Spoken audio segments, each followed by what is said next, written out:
नमस्कार, मी Shruti Rahul. News top 9 या बुलेटिनमध्ये आपलं स्वागत करते. महत्त्वाच्या सगळ्या घडामोडींचा आढावा न्यूज टॉप 9 मध्ये घ्यायचा आहे. सुरुवात करणार आहोत. सरपंच संतोष देशमुख यांच्या हत्येला 2 महिने उलटलेले आहेत. या दरम्यान नेमकं काय काय घडलेलं आहे, या सगळ्या संदर्भात काय मागण्या होत आहेत, जाणून घेऊया. संतोष देशमुखांच्या हत्येला 2 महिने पूर्ण. धनंजय मुंडेंचा कराडला पाठिंबा नसता तर क्रूर हत्या झाली नसती, दमानी यांचा निशाणा. तर मुंडे मंत्रिपदावर असेपर्यंत दबाव राहणार असल्याचा आरोप. 2 महिने पूर्ण झाले तरी फॉरेन्सिकचा रिपोर्ट जर आला नाहीये, सगळे डिटेल्स कळत नाहीयेत, तर अतिशय डिस्टर्बिंग आहे. आणि मला असं वाटतं की ह्या प्रकरणात कुठे ना कुठे धनंजय मुंडे यांची इन्व्हॉल्वमेंट खूप जास्त आहे. धनंजय मुंडेंचा राजीनामा घेणं मुख्यमंत्र्यांना आवश्यक वाटलं नसेल, मुख्यमंत्री उपमुख्यमंत्र्यांना गरजेचं वाटलं तर ते राजीनामा घेतील. मंत्री पंकजा मुंडे यांची प्रतिक्रिया. कुठलाही निर्णय घेणं माझ्या लेवलवर म्हणजे शक्य नाही. ते मुख्यमंत्री आणि उपमुख्यमंत्री घेतील. त्यांना असं वाटलं की तसं घेणं आवश्यक आहे तर ते घेतील. तसं आवश्यक अजून वाटलं नसेल म्हणून त्यांनी घेतला नसेल. ह्याच्यावरचं जे काही मांडणं आहे तेच मांडू शकतील. धनंजय मुंडेंविरोधात फडणवीस दादांसह सीबीआय, कॅग आणि लोकायुक्तांना पत्र दिल्याची अंजली दमानी यांची माहिती.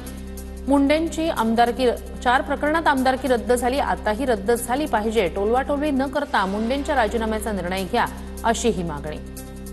लोकायुक्तांनी त्या सगळ्या कृषी घोटाळ्याची चौकशी करावी आणि ऑफिस ऑफ प्रॉफिटसाठी आणि त्यांची आमदारकी सुद्धा रद्द झाली पाहिजे.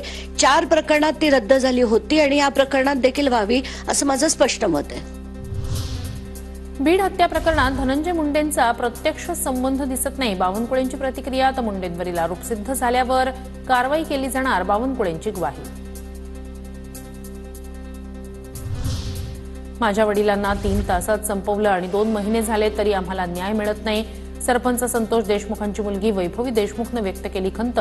तर काही आरोपींचे मोबाईल 14 तारखेपर्यंत सुरू होते, मोबाईल ट्रेस होणं महत्त्वाचं. धनंजय देशमुख यांची प्रतिक्रिया. त्यांनी माझ्या वडिलांना 3 तासात संपवलं आणि त्यांना न्याय मिळवण्यासाठी किंवा आरोपींना अटक करण्यासाठी आज इतका वेळ का लागतोय? आज 2 महिने झाले. म्हणून माझी विनंती आहे की लवकरात लवकर आम्हाला न्याय मिळवून द्या. काही आरोपींचे मोबाईल हे 13-14 तारखेपर्यंत चालू होते, तरी देखील यांना ट्रेस केलं नाही, यांना पकडलं नाही. इथंच सगळं पाणी मुरलेलं आहे. इथंच सगळ्या गोष्टी लक्षात येत आहे. ह्या राजकीय दबावपोटीच झालेल्या आहेत. गुंडांच्या दबावाखाली लोकांना राहावं लागत होतं. गुंडांच्या त्रासाला कंटाळून 500 व्यापारी परळी सोडून गेले, सुरेश धस यांचा आरोप. धनंजय मुंडेंप्रकरणी मोर्चात भूमिका स्पष्ट केली होती. वाल्मिक कराड हे धनंजय मुंडे यांच्या जवळचे आहेत. जनतेच्या मनात संशय राहू नये म्हणून मंत्रिपदाचा त्याग करावा, प्रकाश सोळंके यांचं वक्तव्य. हा तपास पूर्ण होईपर्यंत त्यांनी मंत्रिपदाचा त्याग करावा, याच्या बाबतीत आमचे नेते अजितदादा पवार आणि मुख्यमंत्री देवेंद्र फडणवीस याच्या बाबतीत योग्य तो निर्णय घेतील अशी माझी अपेक्षा आहे. बीडमधील सरपंच संतोष देशमुख हत्या प्रकरणाला 2 महिने पूर्ण. आरोपी कृष्णा आंधळे अद्यापही फरारच, पोलिसांकडून शोध सुरू. न्यायाच्या प्रतीक्षेत आहोत, आम्हाला न्याय हवा. महादेव मुंडे यांच्या पत्नी ज्ञानेश्वरी मुंडे यांची मागणी. पुढील आठवड्यात मुलांसह एसपींना भेटणार असल्याची माहिती. आम्हाला न्यायाची आशा अशी वाटत नाही, तरी पण आम्ही अजून एसपी सरांना अजून आशा आहे.